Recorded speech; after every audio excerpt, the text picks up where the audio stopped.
रात का शायद दूसरा पहर चल रहा था। इतनी रात को ना जाने कहां से एक गाड़ी बहुत ही ज्यादा स्पीड से आती हुई दिखाई दे रही थी। वो गाड़ी उस मोड़ से अब गुजरने वाली थी कि अचानक ब्रेक्स के लगने की आवाज आई। गाड़ी दूर तक आवाज करती गई और कहीं पे जाके टकराई। वो हादसा इतना भयानक था कि मुझे सिर्फ लोगों की चीखें सुनाई दी। जब तक वहां जाते सबकी चीखें एक भयानक खामोशी में बदल गई थी।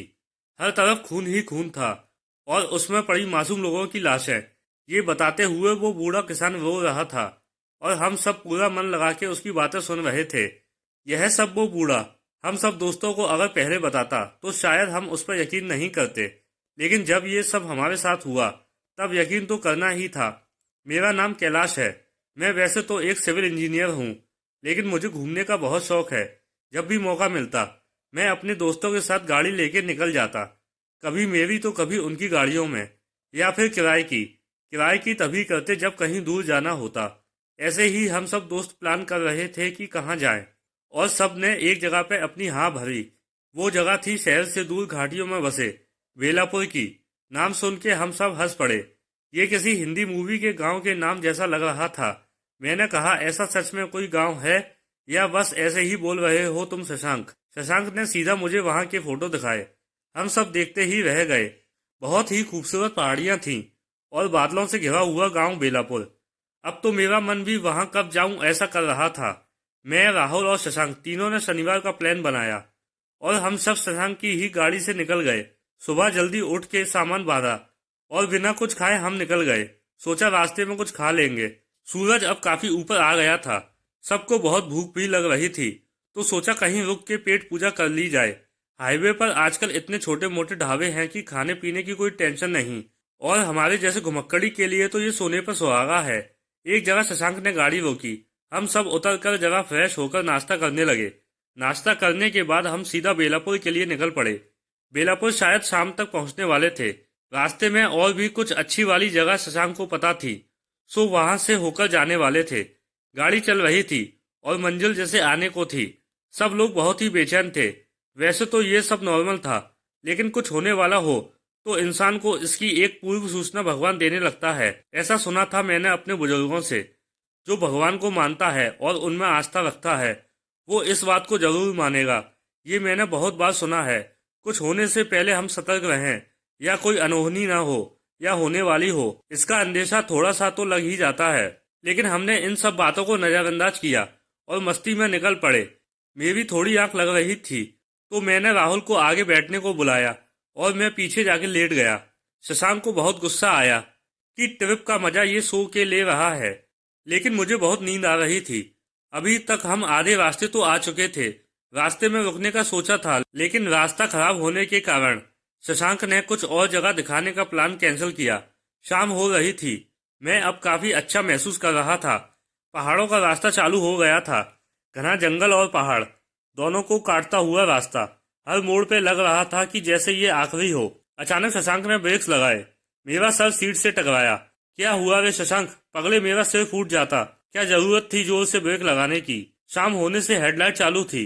गाड़ी के सामने से एक औरत आते हुए दिखी। उसने हमसे बेलापुर के रास्ते में एक गांव तक लिफ्ट मांगी। हम सब एक दूसरे की तरफ देख रहे थे। कुछ बोलते इससे पहले वो औरत बोली, भाई साहब मेरी मदद करो। मेरी बच्ची घर में अकेली है, उसको देखने वाला कोई नहीं। मैं पास के गांव में बाजार के लिए आई थी। अब वापस जाने को पैसे नहीं हैं, इसलिए पैदल जा रही हूँ। शशांक ने हाँ नहीं कहा तो वो रोने लगी।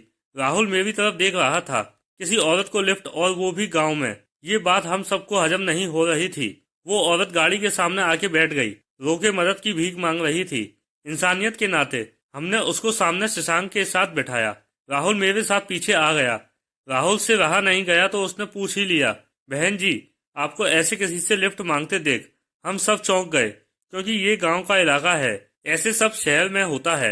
वो बोली, भैया जरूरत है, हम हमेशा बाजार करके इसी रास्ते पैदल ही जाते हैं। ये रास्ता नया नहीं है, लेकिन कुछ दिन से यहाँ एक आदमखोर शेर घूम रहा है, इसलिए थोड़ा डर लगा रहता है। आप शायद नहीं जानते, संभल कर रहिएगा।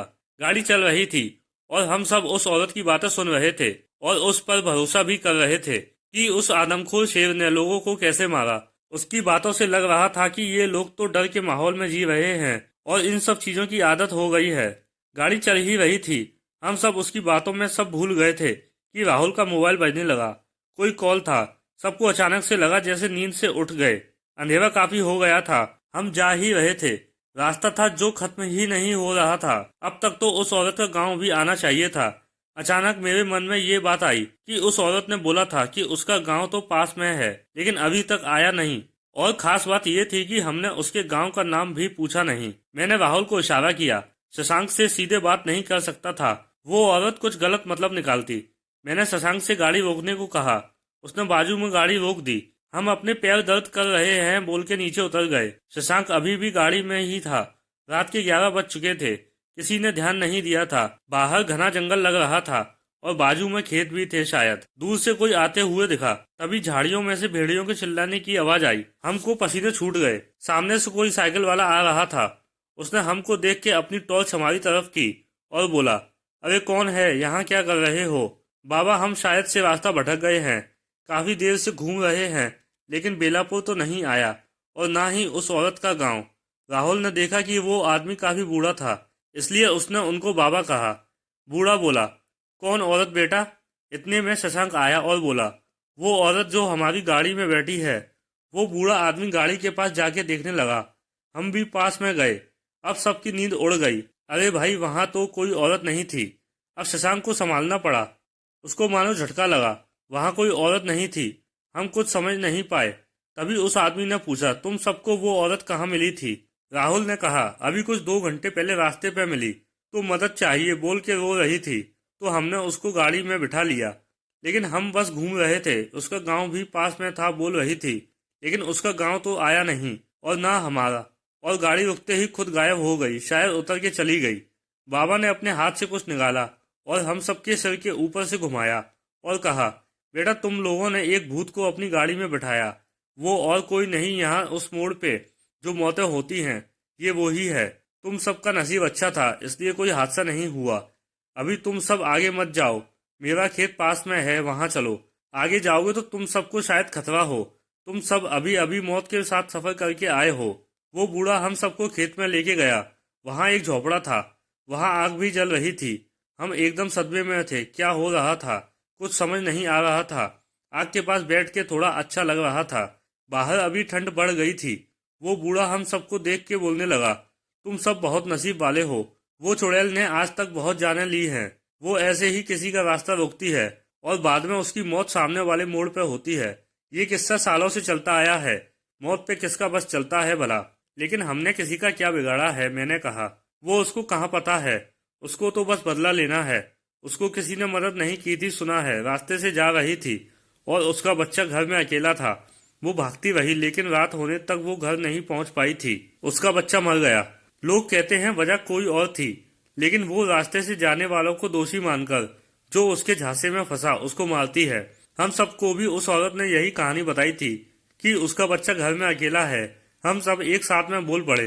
वो बूढ़ा बता रहा था, अभी कुछ दिनों पहले की बात है। मैं यहाँ खेत पे आता हूँ रोज। उस रात भी था। उस डायन ने एक पूरे परिवार का नाश किया। मैं कुछ कर नहीं पाया था। आज जैसे तुम लोग बच गए, ऐसी किस्मत नहीं थी उन सबकी। जब मैं पास में गया तो सारे लोग मर चुके थे। बच्चों तक को नहीं छोड़ा उस डायन ने। बूढ़ा किसान रो रहा था। उसकी बेबसी और लाचारी पे तरस आ रहा था, लेकिन हम कुछ कर नहीं पा रहे थे। सबसे पहले तो हम बच गए थे, इसी बात का शुक्र मना रहे थे। और उस बूढ़े बाबा का भी। अगर वो नहीं आते तो शायद वो अनहोनी हमारे साथ भी होती। उस मोड़ पे 4 बज चुके थे। सुबह होने वाली थी। थोड़ी देर में पहाड़ों से नारंगी सी लकीर आसमान पे दिखने लगी थी। हमारी जिंदगी में एक नया सवेरा लेके आई थी ये सुबह। हमने बाबा के पैर छुए और एक याद दिल में लेके वहां से सीधा घर की ओर वापस मुड़े। बेलापुर सामने था, लेकिन किसी का वहां जाने का मन नहीं था। हम जैसे ही घर की तरफ मुड़े, खिड़की से हम सब ने रुक के पीछे की ओर देखा। वो मोड़ था जहाँ पे ना जाने कितनी जानें गई थी।